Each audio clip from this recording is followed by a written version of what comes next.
Hello everyone and welcome back to the Bibliotech. My name is Ravane and I get the impression that I'm not supposed to do this book review. So for quite a while now I have been trying to film my book review of the Book of St. Cyprian, the Sorcerer's Treasure, which is translated from Portuguese by José Leitão and is published by Hadean Press. And although I know what I want to say, and although normally I have dot points for what I want to say, this is a book that I'm really struggling to talk about, and I don't know why that is. Maybe I'm just having a bad day, maybe I'm just not supposed to talk about it. So I'm sorry if this book review is not up to standard. Okay, so Saint Cyprian. He is known as the Sorcerer Saint. He is not to be confused with another man called Saint Cyprian of Carthage. That's not who we're talking about. We're talking about Saint Cyprian the Sorcerer, or Saint Cyprian of Anitoch, or sometimes you might hear about Saint Cyprian and Saint Justina. This is the man that we're talking about, the Sorcerer Saint. So it's said that he was a very accomplished magician and that he learned everything that the devil had to tell him, that he was basically friends with the devil, and that people would approach him and ask him to perform spells on his behalf. And that one day a man approached him and said, look, I really love this Princess Justina. I really want to make her my wife. Can you bewitch her for me? And Saint Cyprian said, yep, sure, I'll do it for you. And he tried, every spell in the book, so to speak, and he just could not bewitch Justina because she always said this prayer, and this prayer always gave her the strength to resist any of Saint Cyprian's enchantment. Can I speak English? Enchantments. See, I'm just not meant to make this video. Anyway, so Saint Cyprian, or just Cyprian as he was known then, he calls on the devil and says, what is going on? This woman is saying some kind of prayer and it's able to shield her from my magic. And the devil says, yes, it seems that she's praying to God, and basically there's no one more powerful than God. Even all the spells that I have taught you cannot overcome the will of God. So, sorry, can't help you. And Saint Cyprian says, well, why am I following you? Why am I worshipping you? You're the second most powerful person, apparently. Why would I follow a lesser master? So then Cyprian decides to convert to Christianity, and he introduces himself to Justina, and he asks, so what is this prayer that you're saying? She tells him what it is, and he then converts to Christianity, and then later the two of them are martyred for their faith. So long story short, that is who we're talking about. But then why is he known as the Sorcerer Saint? What is this book about? Well, you know that expression, every saint has a past, every sinner has a future? Yeah, I think that really applies to Saint Cyprian, because he was a magician for at least 30 years before he met Justina.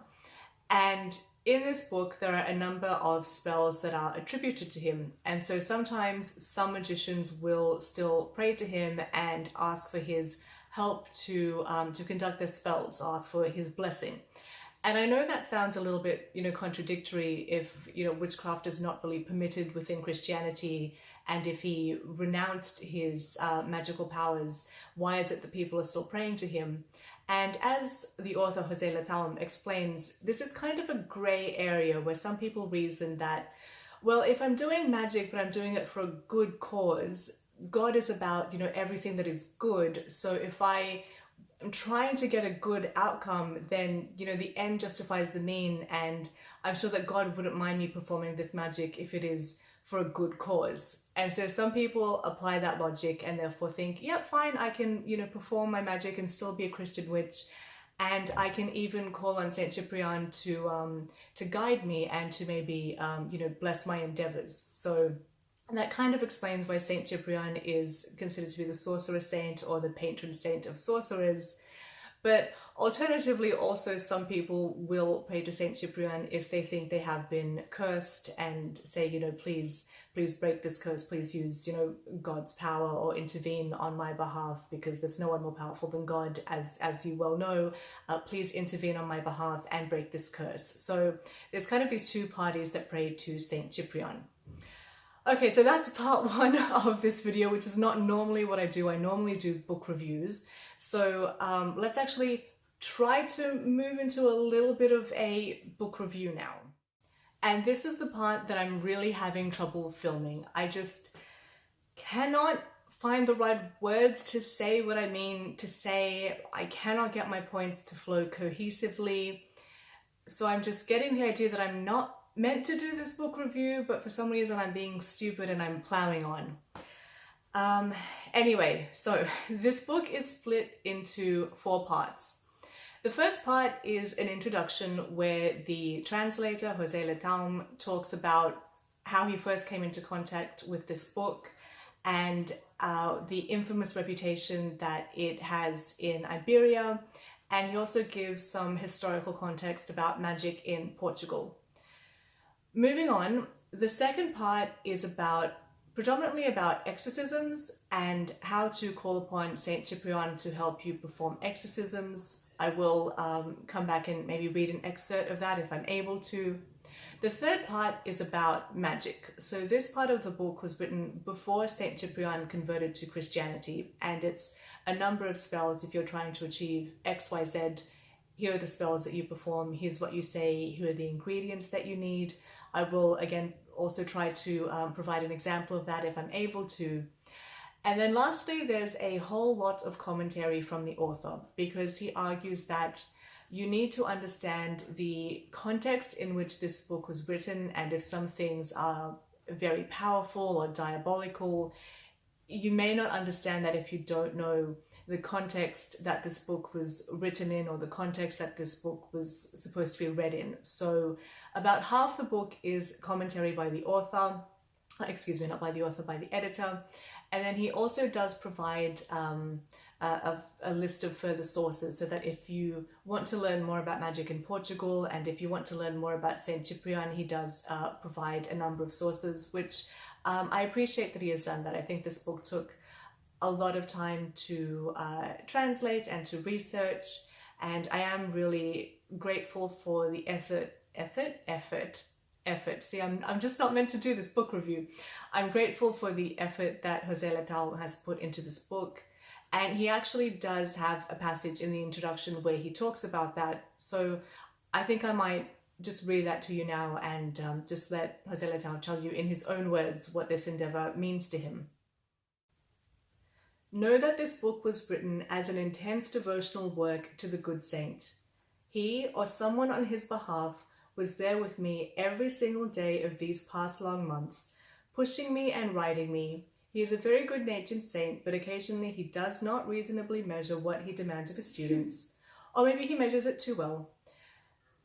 To him I sacrifice my time, my health, my sleep, my social life, and my well-being, and I pray he now doesn't need to claim anyone else's life. And yet, do know that if you are reading this book, then you are supposed to be reading it, that with it you invite the saint and a legion of other spirits. I cannot even begin to name them into your life. What his plans might be for you are not mine to know. You are holding my prayer in your hands. So maybe I was supposed to find and read this book, but I'm still not sure that I am meant to be doing this book review, because even as I read that excerpt, I can hear some other boisterous students here at the bibliothèque, and I'm almost certain that this recording is going to pick up their noise as well. And if you wait until there are no students in the bibliothèque, you're going to be waiting forever. So again, I apologize for the quality of this video. I'm maybe just not meant to be filming it. But anyway, I'm too stupid to stop. So moving on. The second part of the book contains a number of orisons which are to be read over someone who is either physically sick or has been possessed. So it explains how you can tell which is which. And it's kind of like, you know, in certain movies where the priest is called to perform an exorcism and he has the Bible and he's reading certain verses and he's saying, you know, reveal yourself, demon, or what's your name, or, you know, leave this body. Yeah, the second half of this book is basically that. It's if the person has been possessed by this demon, you do this. If you're up to this stage of the possession or this part of the exorcism, you do that. If the person is just physically sick but is not possessed, here's what you read over that body. So I might just read you an excerpt about how to close the body. So basically, once you have identified that the person is possessed, and after you have gone through all these steps of performing the banishment, Lastly, this is how you seal the body so that a demon cannot possess this person again, which actually reminds me of, I think it's Insidious chapter 3. Like, don't get me wrong, but like someone has like a keyhole in their chest and the demon has like a key on their finger and they use it to like unlock something within the person. Yeah, when I read you this part of the Book of Saint Cyprian, if you've seen the movie, you might be like, ah, that's what that scene was. Anyway, let me do some reading. All right, I have tried to film this segment a few times and I'm not able to. I'm just really stumbling over my words in a way that I don't normally do. So maybe I'm not meant to read you the method of closing a body. So I will just tell you, there's something that you say. You're meant to take a steel key. You're meant to say something and bless it in a certain way. You then place it on the person's chest and you then say words to the effect of, this body is now closed off to Satan and any of his legion who may try to re-enter this body. But yeah, I'm not going to try to read it again because I've tried several times and I just can't get my words right. Okay, so moving on to the third part of this book, which is about spells. So if you want to attract a lover, if you're trying to push away someone that you're not interested in, if you want to turn yourself invisible, if you want to know if someone is lying to you, so on and so forth, there are a number of spells that you can perform. I will try to read one of them to you. And then this section also talks about methods of divination that Saint Cyprian used. One of them is using cartomancy, so it is learning how to read the cards. Sometimes, if you have watched my channel, you will know that sometimes I do something called drunken divination. I may try to film one of those videos using one of Saint Cyprian's divination methods, but don't hold your breath considering how this book review is going. But anyway, I am now going to try to read you one of Saint Cyprian's spells. Okay, so I found one spell which is reasonably short, so I will try to read it out to you. It is to turn the magician invisible. It does contain animal sacrifice, as do about 99% of the spells contained in this book. Okay, magic of the bone of a black cat's head. Boil a pan of water with white clematis in a fire of willow wood, and as soon as the water starts boiling, put a cat inside and let it boil until the meat comes off its bones.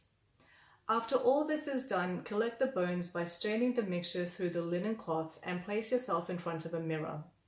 Place one bone at a time in your mouth, noting that it is not necessary to place it completely inside your mouth, but only between your teeth. When your image disappears from the mirror, keep the bone you are holding in your teeth, for that is the one that contains all the magic. When you wish to go anywhere without being seen, place the above-mentioned bone in your mouth and say these words. I wish to be in this place by the liberal black magic. So one thing that struck me is how many of these spells actually call for you to use a black cat in some way. And I thought that was really interesting because usually in folklore and superstition, black cats are said to bring bad luck to others. But in the Book of Saint Cyprian, it's the black cats that have all the bad luck because they're repeatedly being sacrificed and bits and pieces of them are being used in these spells. So yeah, at this point I should point out that I am just doing a book review. I'm not saying that I condone these kind of behaviors. I'm not saying that I believe in these spells necessarily, but I am doing a book review. And actually that leads me on to another point, that a lot of these spells are very precise about you need to use exactly this, you need to be exactly here, you need to have this ingredient.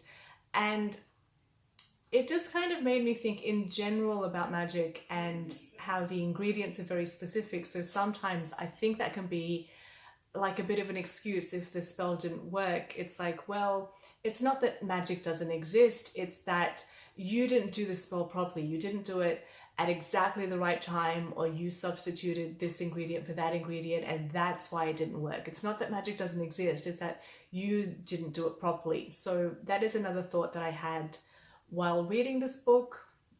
But even as I say that, I don't know if I'm going to leave this in the video. I don't know. I have an odd feeling making this video. I don't know.